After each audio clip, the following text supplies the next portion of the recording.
I feel like I'm preying on people as they walk in. Come in, I won't bite, I promise. I won't pick on you. I'm not going to make you do stuff.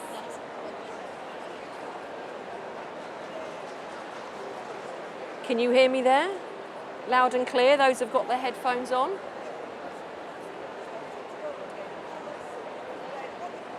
We'll just give it a couple more minutes. Okay, we're going to go. For those of you that haven't, do you want to put your headphones on? I won't shout that loudly for those of you that have got your headphones on. You don't need me at 10 decibels in your ears.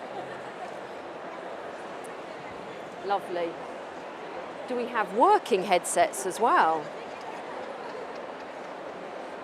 I can actually see if headsets aren't working because the blue around your ears changes to a different colour.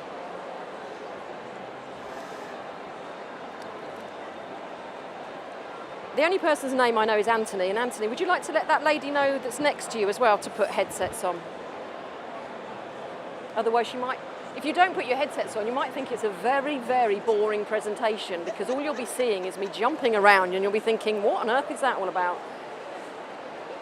I'll just let these other lovely people come and join.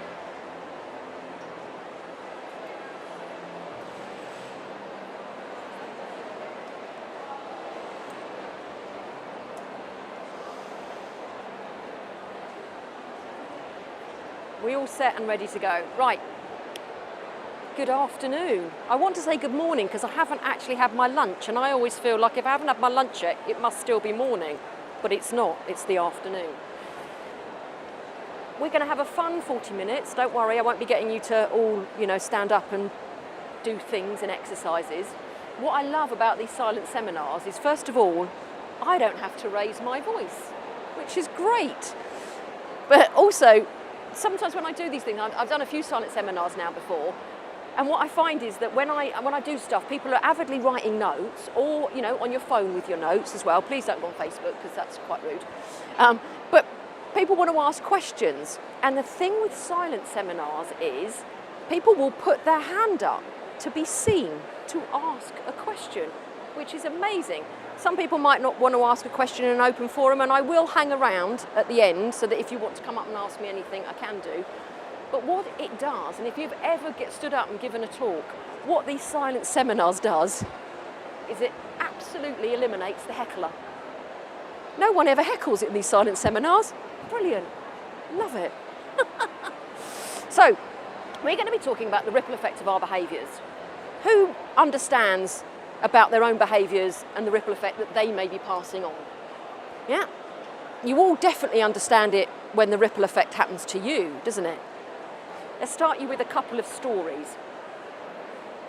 Last week, I was in my car driving to the station. The sun was shining. I promise you it was in Sussex. I know it's not at the moment, but the sun was shining. I had my best tunes on. I was in what I call full queen mode, yeah?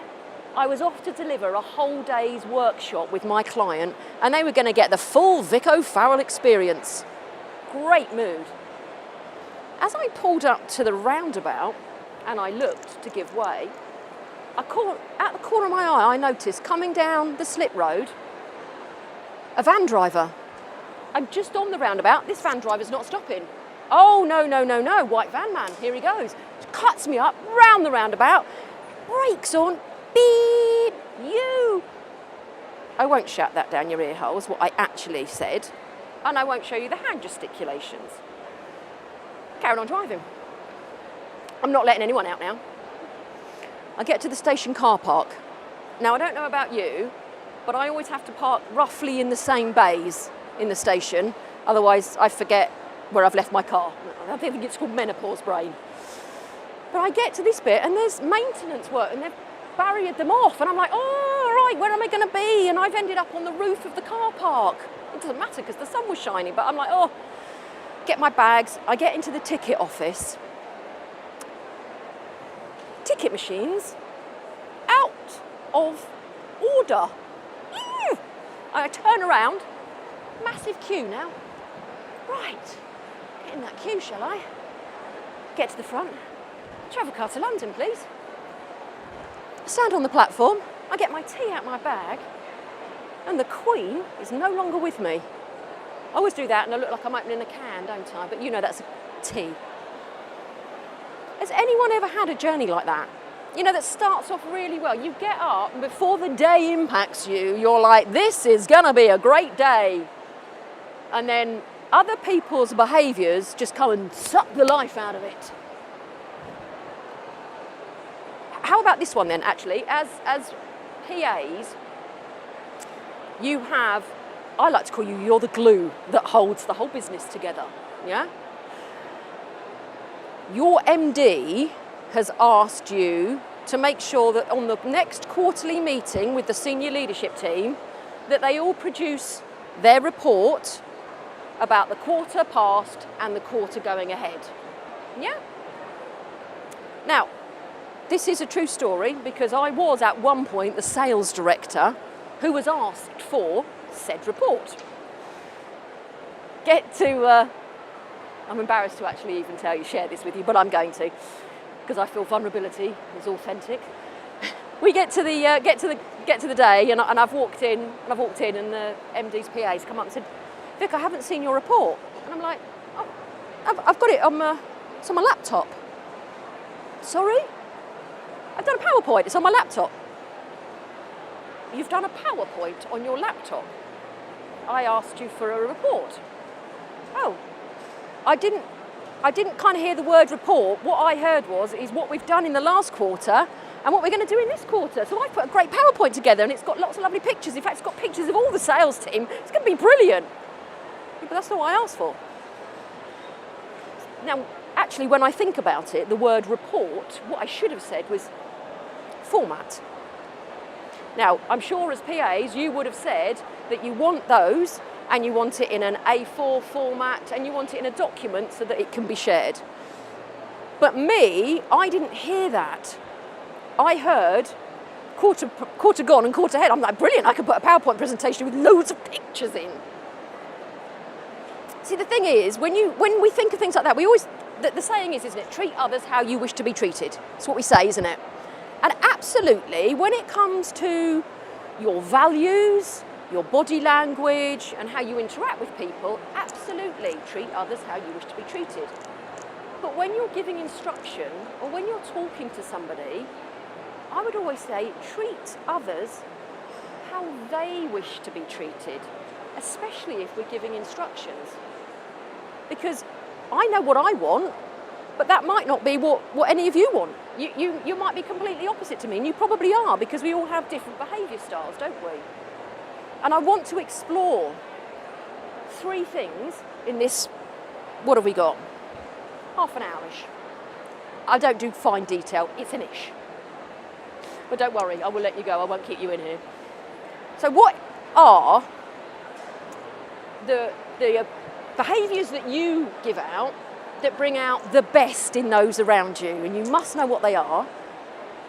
What are your behaviours that perhaps bring out the worst in those around you? And you might also already be thinking about, I'm not thinking about the workplace, but there's definitely a family situation going on that I really need to understand. But that's the first 2. Then thirdly, and then probably the most important, what are the triggers? What triggers you to go from good behaviour to bad behaviour, to worst behaviour? You know, that van driver didn't change their behaviour, did it? No, just changed mine. So we need to look at that. Now, has anyone here heard of Gallup? Gallup does a lot of reporting and produces a lot of papers and stuff like that. There was it's called the State of the Global Workplace 2023. Fabulous read. Go onto the Gallup website and download that. In this report, it shows that 75% of the workplace will leave because of other people and not the position. That's massive, 75%, that's 3/4 of the workplace are going to leave because of other people. Have you ever left a job because of someone else? Oh, look at those nodding heads. Yes, I'll put 2 hands up. I've left more than one job because of other people. Yet you take that job on, don't you? In this report as well, have we heard of quiet quitting? Yeah, we've all heard of that term now, haven't we? In this report, 59% of the people in the workplace are quietly quitting. What does that actually mean? What actually is quiet quitting? Well, you can recognise it because people will start, I won't say work to rule, but they'll just do the job to get by. They don't give that extra. You know, the common cold would make them take a day off. Yeah? Whereas before they wouldn't. They'd have worked from home, they'd done something else. They're starting to quietly quit. Now, you might actually be sitting there thinking of colleagues that you work with, or if you're actually thinking, this is actually me at the moment, we need to recognise it because we can turn quiet quitters around. Quiet quitters don't know they're quietly quitting. This is the fun bit. They don't even know it because there's three types of employees. There's actively engaged employees. Yep, you're actively engaged and I love my job and I go that extra mile. They don't suddenly come home on a Friday. Today I'm actively engaged. And then on Monday morning wake up and go, oh, you know what? Oh, I think I might start quietly quitting today. No, that doesn't happen. No. Little things happen to that person, to that individual, to make them start quietly quitting. And we need to recognise these signs because is it the behaviours of other people that are making them quietly quit? Is it yourself? Are you thinking, actually, maybe I am quietly quitting now? What is it? What are those triggers that have changed the behaviour? What have you stopped enjoying?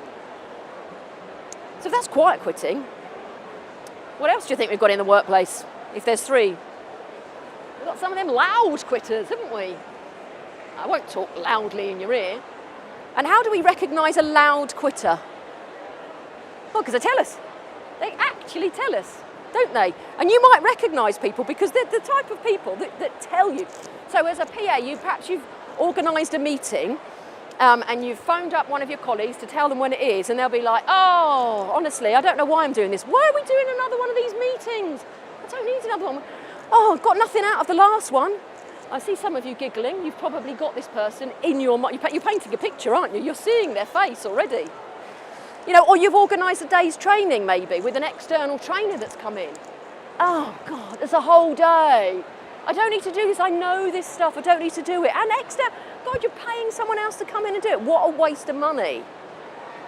Yeah? I love silent when you can just see shoulders going. It's brilliant, brilliant. I love this job. So loud quitters let you know. Now the thing is, again, they don't go home on a Friday quietly quitting and wake up going, I'm going to loudly quit today. But what they do is like, we call it like a bad apple, yeah? Because they start dragging people in with them. You know, and if it is in that meeting that you've organised a meeting and it was hard work to get everybody's diaries to coordinate because the biggest thing I'm told as a PA is time. And trying to coordinate that, and you've done your very best, and you've got the best meeting room, and you've got them the teas and the coffees and the biscuits. What you don't want is that loud quitter walking in the room going, well, why are we starting at 9? Why could we just start a bit later? And you're thinking, please don't start already. We haven't even started the meeting. But they're there, aren't they? Trying to bring everyone else down. You'd have preferred it if we'd have done this on Zoom, wouldn't you? Yeah, because then we didn't even have to go anywhere. And that person's probably thinking, I would prefer that. And actually, maybe yes, I'll say yes. And suddenly you've got other people going, well, we could have done this on Zoom. And you're thinking, no, the boss wants it face to face for a very good reason. And you think we haven't even started. Loud quitters, we need to silence them. I have some great ways to silence them if you want to come and speak to me afterwards. I don't mean by, gagging them, because that's like wrong. But there are some great ways to shut these people up. Let's think about, you've got actively employed, you've got quiet quitters, you've got loud quitters, and not all these triggers that are changing behaviours, aren't they? Behaviours are a complex human thing. Yeah, if you think of like a Spanish onion, yeah, there's many layers to a Spanish onion, aren't there? And they're all the things that make up human behaviour. I like to think of it like an onion. And there'll be emotional intelligence, role models, life's experience, culture, all of these things make us who we are. But let's strip it right back. Let's go to the core of that onion. And I like to say the core of our onion is our personality, because it's one thing that doesn't predominantly change over the year. It might change a little bit, but our personality generally stays the same. So let's strip all of those other things away and think about what's the difference in personalities. So I'm just going to ask you a couple of questions. I'm going to ask questions, and I just want to show of hands. I'm not asking anyone to come up and get involved, because that's a really horrible thing to do. I've been there before I had the confidence to stand up and do that. So I would like to ask you, who here would say, in terms of whether you are an outgoing person or a reserved person, or you might call it an extrovert or an introvert, give me a show of hands here. And I know some of you will be going, oh, depends who I'm with and where I am. And I absolutely get that, because it depends on your environment. But for now, thinking about your working environment, would you say that you're outgoing or reserved? So give me a show of hands for outgoing people. Okay? And give me a show of hands for the reserved people. Okay, that's a good split in the room. But guess what I also saw? I saw your body language. And the more outgoing you were like literally fist pumping the air. I'm outgoing, I am here. It's about me. And those of you that were reserved, just asked me to show my hand. I don't need to make a song and dance about it. I'm not an extrovert, I've just shown my hand. So simple things like that can really potentially cause conflict when we're having communications. But let's look about the compass, the axis. What is it that actually, what are we drawn to in the workplace? Are we drawn to people, or are we drawn to tasks? Now, I'm not saying you're all people and you're all tasks, because, I mean, that would be a miracle if you all sat in your side. But people is, when you get to the end of the day, you think about all those people interactions that you've had.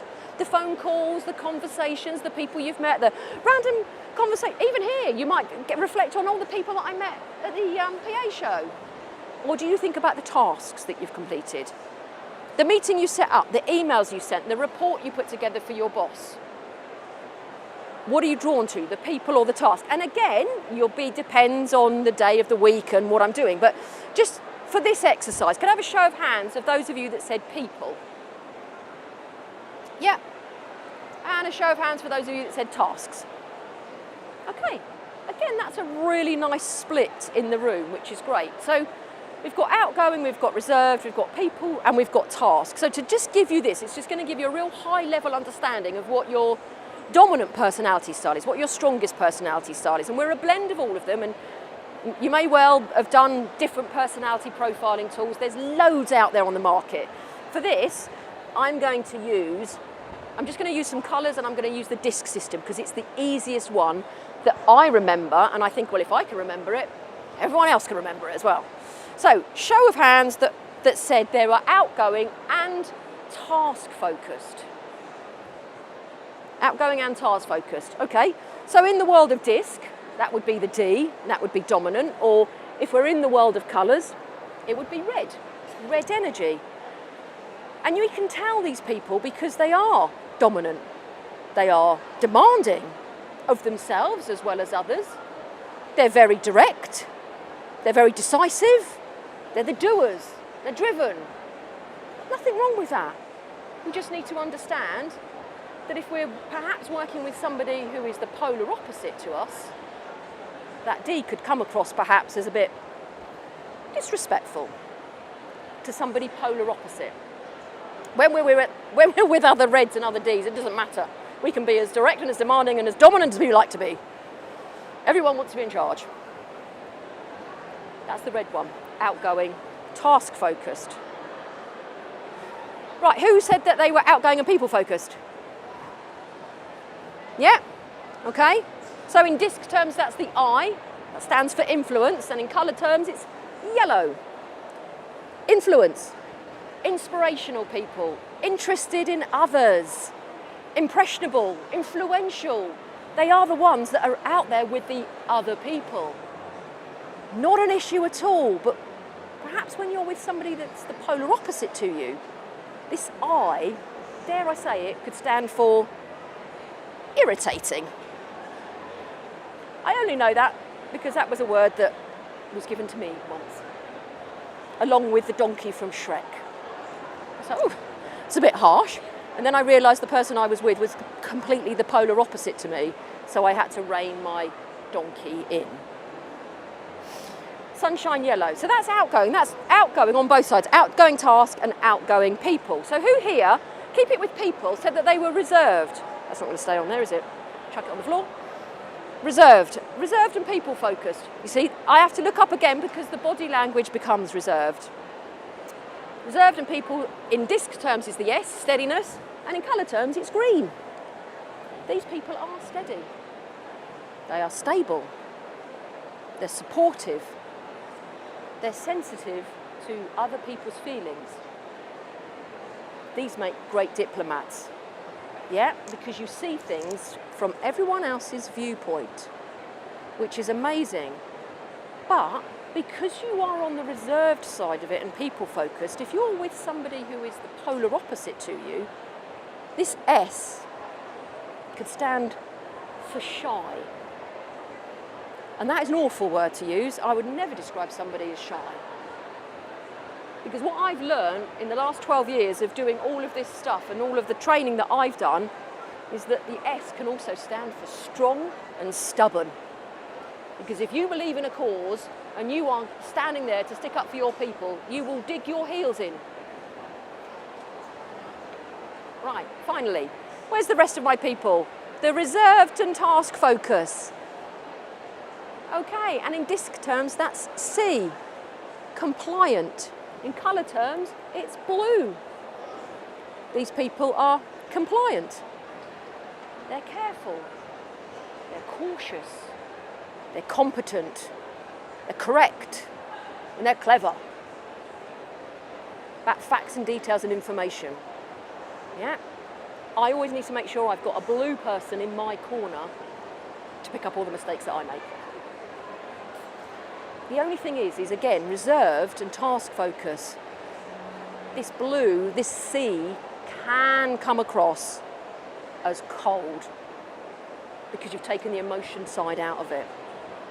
So when you're working with people who are opposite, you just need to understand that.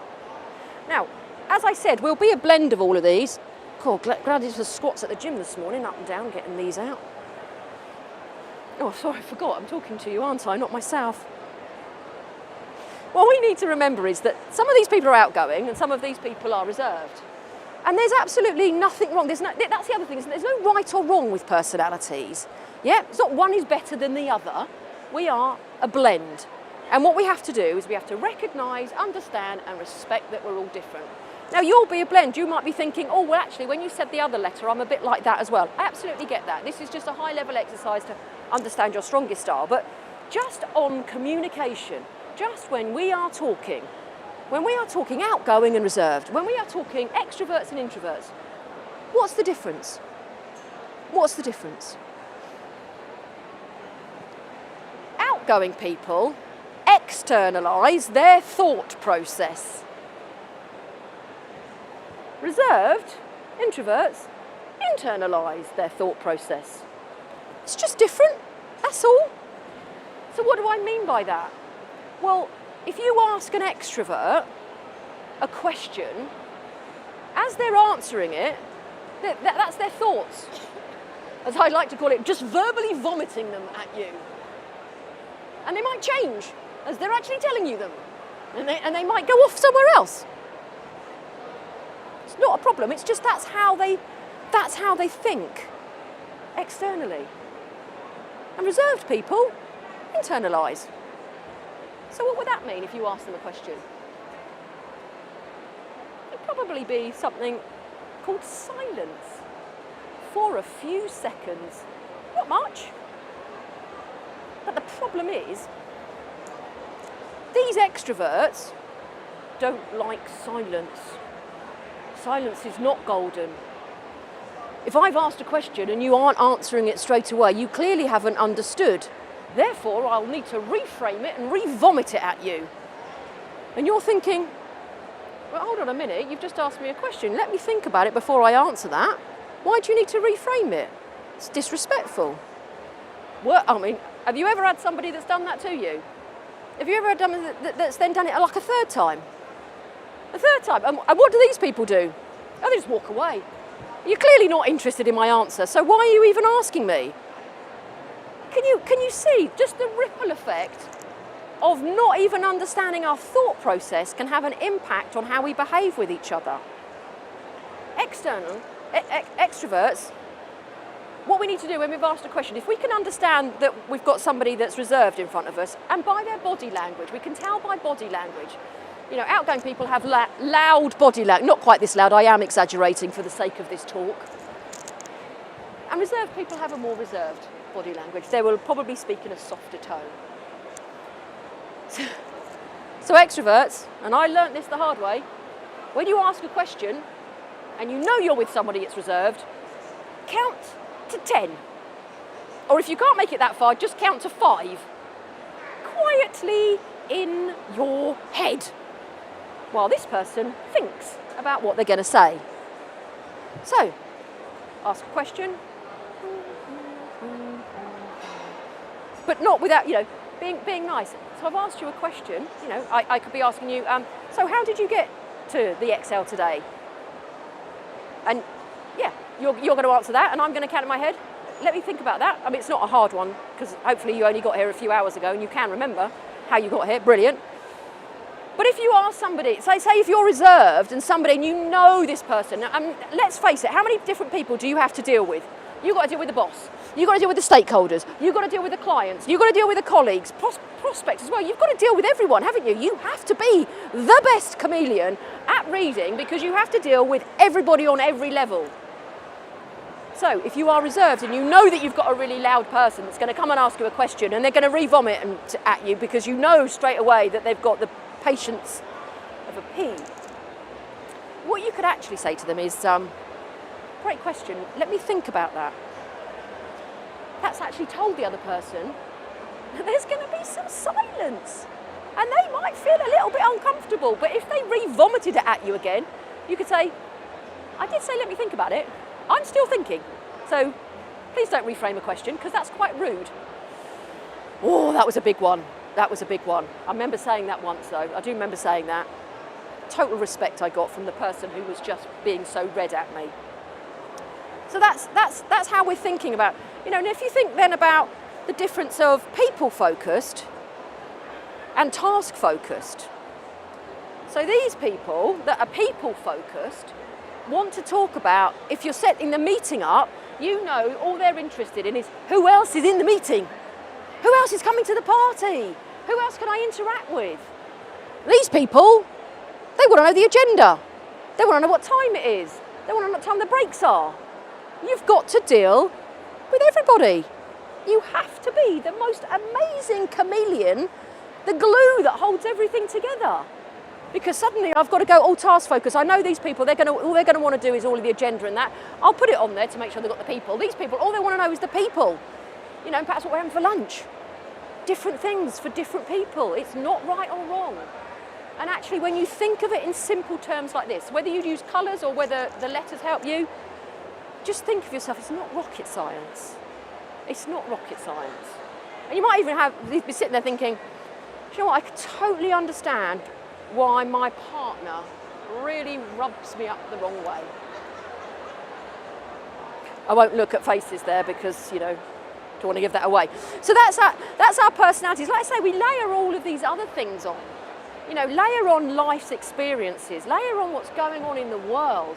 And it can really put people in places where they don't want to be. They start quiet quitting. They become loud quitters. But this thing called work, we spend so much of our time doing it, we've got to make it a nice place to be. You think of the last job that you had, the one you quit to do the job that you're doing now. Was it a personality thing? Was there somebody there that was just too reserved or too outgoing? If we look at the opposites, so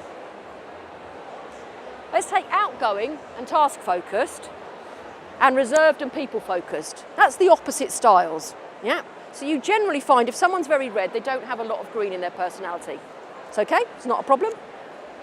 What can they do to meet halfway? Well, for me, the reds can just slow down a little bit. Yeah, and the greens perhaps could just pick the pace up a little bit. So if you're thinking, my boss is very red, or I've got a stakeholder that's very red, or I've got somebody else that's very demanding of my time, maybe I just need to make them aware that they work at a pace that's like marathon runner, sprinter. You're both going to do that 25 miles, but they're going to run, stop, run, stop, run, stop. And you're going to nicely get there in the same place. You're going to get there at the same time. So just make this person aware that actually, if they become very demanding of your time and they want you to do more stuff, oh, can you get this, can you put that in, can you do this, can you, and you think, oh, you can turn around and you can say, yes, I absolutely can, but I will need something else to give way. So either take something off me or give me a longer deadline. And this person, well, they'll be respectful because you've actually shared that. Don't be afraid to say no to reds. They've got very tough skins. I'm looking at my two ladies that put their hands up that are red. Very tough. Say no, don't bother. I'll move on to the next one. Okay? Slow down, speed up, and meet halfway. Now let's go to the other opposites. So the outgoing people-focused and the reserved and task-focused is the other opposite. So what can they do to actually meet halfway? Well, these people can just quieten down a little bit. And these people could just up the volume a little bit. Up the volume in terms of being interactive with others and actually just quieten down. These people want to give loads of details, and these people, they detail, schmeetail, what? Don't need it. Rules and regulations are merely a suggestion. And these people know rules and regulations are here to keep us safe. So actually, what do we need to do to meet halfway? Because we've got to be compliant, but this person wants to have fun. This person, I'm not saying they don't want to have fun, but actually I'm here to do a job. We can have fun afterwards. Yeah? Different styles, different personalities. Like I say, it's much more complex than that, and I go through it in more detail when I am working with my clients and doing the workshops and stuff. But actually, if we can just think about what is my strongest style, what is my polar opposite, and how can I flex and adapt my personality to get the best out of those around me. Because like I say, you've got the boss, you've got the stakeholders, you've got the clients, you've got the colleagues, you've probably got prospects, and everybody wants something from you because you have access to everything and everyone. You are the glue, you are the gold mine in the business. I'm going to give you an example of a conversation I had just on Monday, actually, via email.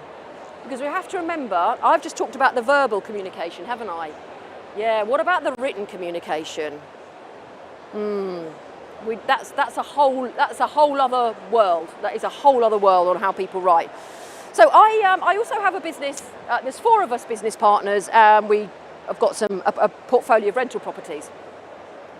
And on Saturday morning, because I was in work mode, I just emailed the 4 of us and just said, just to let you know, the mortgages are up for renewal, as we know, on the 2 flats in November.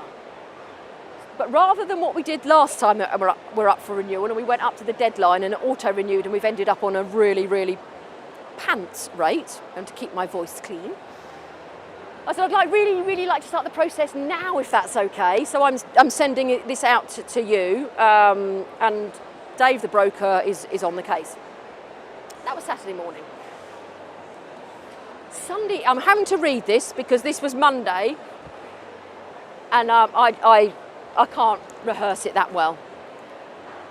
So Sunday evening, and this is from Simon, and he has given me authority to use this. Good evening.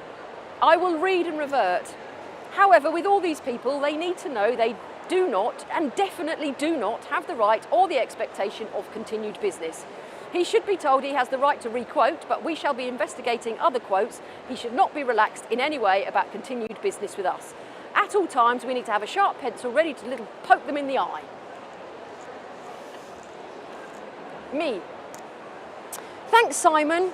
Please feel free to spend some time getting some other mortgage quotes. Simon. Of course, send me the details straight away and I'll have them with all of the mortgage people at 9 a.m. on Monday. I'm straight on it. Me. I'm not working at the moment, Simon. It's Sunday evening. I'll send them over to you on Monday.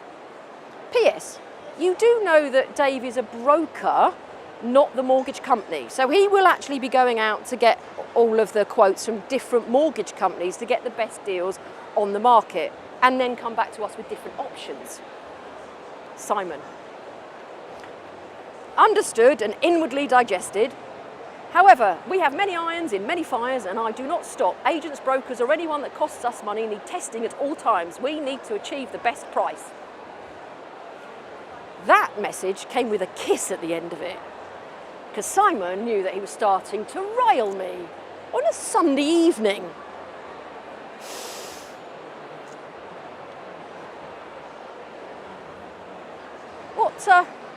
What colour do you think Simon is? Red, red. I can hear you all saying red, yes. And the thing is with Simon, he has no other colours. He has no other filters. He is just pure red, which is great as my business partner. I do have red, but under pressure. And as my business partner, when you've got someone, excuse me, I'm hoping that wasn't too loud in your ear. I got all a bit excited then. When you have someone like that, that's great. And as a friend, he's still red, but he does calm it down a bit. So Monday morning, 9:30, I get a phone call. Have we all got these devices? Yeah, we've all got one of these devices, and you've got contacts in them. Do you ever find that somebody phones you and a name shows up and you go, mm. You got anyone in your phone that does that? Mm. Ask yourself why. What is it about that person that makes you go, mm? Well, Monday morning, Simon phones and I went, mm. Sent him to answer phone. Sent him to voicemail. I thought, I'm not in the mood for Simon. I was actually practicing this talk here. I thought, no, I'm in full Queen mode. I want to go to the PA show on Wednesday and I want to give them everything that I've got. I don't want to be brought down by Mr. Red Simon who's going to shout about mortgages. And the voicemail went something like this. Oh, hello Vicky. Are you not talking to me anymore? Kiss, kiss, kiss, kiss, kiss, I love you. So when I'd finished my 40-minute practicing of my speech, I went and made myself a cup of tea. I was in good mood, everything was flowing. I phoned Simon back. Hello, Simon. Oh, you are talking to me. Well, I am now because I phoned you. Oh, I thought you weren't talking to me. I wasn't at 9:30 because I wasn't prepared for Red Simon.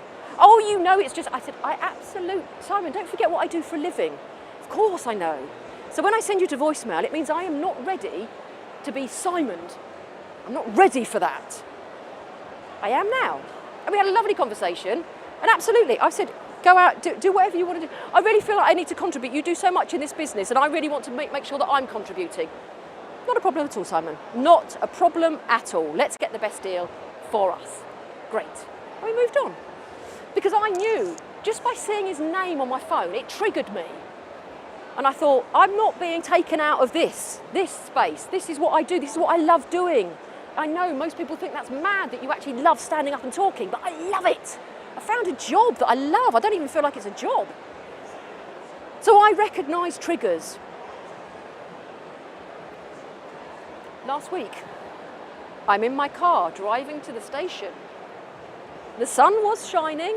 It was, I promise, and the tunes were blaring. And as I pulled up to the roundabout, bearing in mind I'm in full Queen mode, I'm off to deliver a full day's masterclass and they're going to get the whole Vic O'Farrell experience. I pulled up and I looked and I approached the roundabout and a van comes down the slip road and pulls in front of me. Ooh, put my foot on the brake. Interesting manoeuvre. Bet your mother will be proud of that one. Hopefully you don't have an accident today. And I carried on driving. And I got to the station and they were barriered off. No problem, I'll park on the top floor. The sun's shining today, I can get everything out without getting wet. And the ticket machines were out of order. And I thought, that's why I'm always here 3 trains early, because I don't want to be late for my clients. And I got on the platform and I got my cup of tea. I promise it's a cup of tea and not a can of beer. have my cup of tea. Because I was in full queen mode. I was going to make sure my clients got everything they needed from me. And I wasn't going to let that van driver or anything else impact my behaviours, because I recognise the triggers that can take me into a different space. We need to recognise those triggers. I'll leave you with a quote by Maya Angelou. I'm sure some of you have heard it, and you've probably heard this quote because it does get quite used. Some people in the speaking world actually tell me it gets overused. People will remember what you said, and people will not remember what you did. So they won't remember what you said, they won't remember what you did, but what will they remember? People will always remember how you made them feel. How do you make people feel? You are the glue that holds that business together. How do you make people feel? I want you to go out there and be amazing. Be that glue, be amazing. And don't let other people's behaviours trigger yours. I'm Vic O'Farrell, Queen of Behaviours, loyally yours. As I said, I am going to hang around before the next speaker comes in, so if you want to come and ask me any questions, please feel free to do so. Thank you for your time.